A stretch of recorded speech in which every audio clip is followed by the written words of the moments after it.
Hi friends, welcome back to Arul channel. இன்றைக்கி இந்த வீடியோவில் நம்ம என்ன பார்க்க போகிறோன்னா ஃபஸ்ட்டு டைம் ஒரு கிரிக்கெட் மேட்ச்சை நான் லைவாக பார்க்க போகிறேன். இதுதான் ஃபஸ்ட்டு டைம் என் லைஃப்லேயே ஒரு கிரிக்கெட் மேட்ச்சை பார்க்குறது. ஏன்னா டிவியில் கூட நான் கிரிக்கெட் மேட்ச் பார்க்க மாட்டேன். ஃபேமிலியில் எல்லாருமே பயங்கர இன்ட்ரெஸ்ட்டு.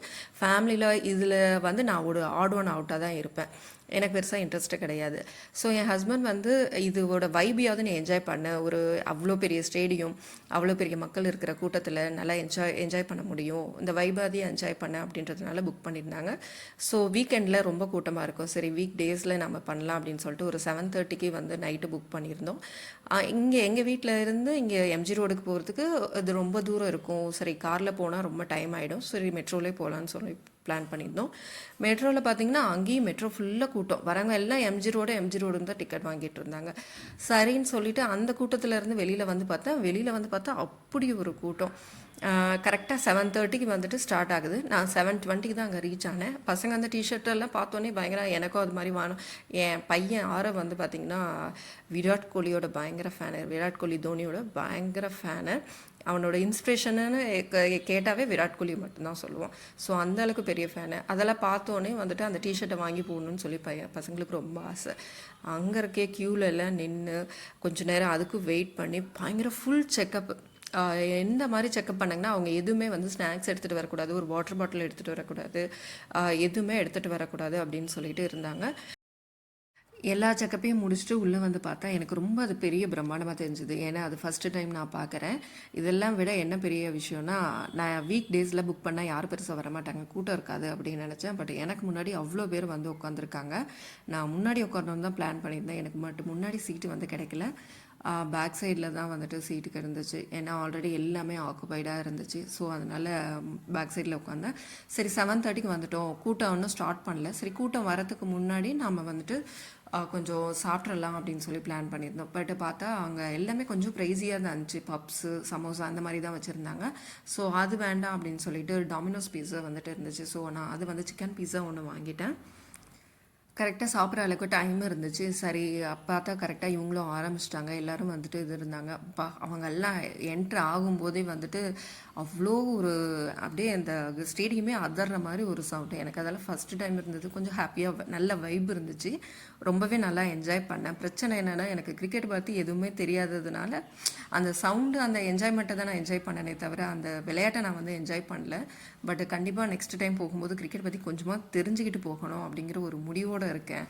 அங்கே போயிட்டு போர் அடிக்குது, கிளம்பலாம் அப்படின்னு சொல்கிற அளவுக்கு எனக்கு ஆயிடுச்சு.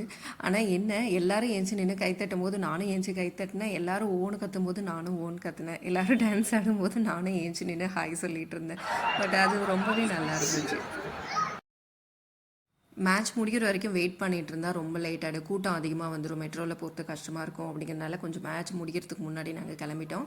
சரி ஆல்ரெடி 10:30 ஆகிடுச்சு. சரி அங்கேயே இனிமேல் ஹோட்டலில் பார்க்க முடியாதுன்னு சொல்லிட்டு அங்கேயே நாங்கள் இட்லி இந்த மாதிரிலாம் கொஞ்சம் ஃபுட் ஐட்டம்ஸ்லாம் வச்சுருந்தாங்க. இட்லி, புலாவ் இந்த மாதிரிலாம் வச்சுருந்தாங்க. ஸோ அங்கேயே நாங்கள் டின்னரையும் நாங்கள் அங்கேயே முடிச்சுட்டு வச்சுருந்தோம். பெருசாக அவங்க வாட்டர் பாட்டில் அப்படிங்கிறதெல்லாம் சேல்லாம் பண்ணல. அங்கே ஒரு தண்ணி கேன், வாட்டர் கேன் மாதிரி வச்சுட்டாங்க. அதில் தான் ஏன்னா அங்கே தண்ணி குடிக்கிறது மட்டும்தான் ரொம்ப கொஞ்சம் இஷ்யூவாக இருந்துச்சு. ஒவ்வொரு தடவையும் ஒவ்வொரு கப்பில் தண்ணி குடிச்சிட்டு வந்துட்டேன். ஏன்னா 2-4 வச்சுருந்தாங்க. அவ்வளோ பேர்த்துக்கு அந்த 4 அப்படிங்கிறது கொஞ்சம் கஷ்டமாக தான் இருந்துச்சு. ஸோ அந்த பிரேக் டைம் இல்லாத போது நாம் இந்த வேலையெல்லாம் பண்ணுற மாதிரி இருந்துச்சு. என்னோடய உண்மையாலுமே ரொம்ப எக்ஸ்பீரியன்ஸ் பார்த்திங்கன்னா நல்லா ஹாப்பியாக இருந்துச்சு. நல்லாவே என்ஜாய் பண்ணேன் ஃபஸ்ட் டைமு. நெக்ஸ்ட் டைம் போகும்போது கற்றுக்கிட்டே போகலாம். வெளியில் பார்த்தீங்கன்னா கூட்டமே இல்லை. அப்படியே நான் வரும்போது எந்த அளவுக்கு கூட்டம் இருந்துச்சோ அந்த அளவுக்கு சுத்தமாக அவ்வளோ எம்டியாக இருந்துச்சு. அங்கேயே எல்லாம் போட்டிருக்காங்க, இதை எடுத்துகிட்டு வரக்கூடாது, ஹெல்மெட் எடுத்துகிட்டு வரக்கூடாது, சிசர் எடுத்துகிட்டு வரக்கூடாது, எதுவுமே கையில் எதுவுமே எடுத்துக்கூடாது, ஒன்லி பர்ஸ் மட்டும்தான் அலோடு அப்படிங்கிற மாதிரி போட்டிருந்தாங்க.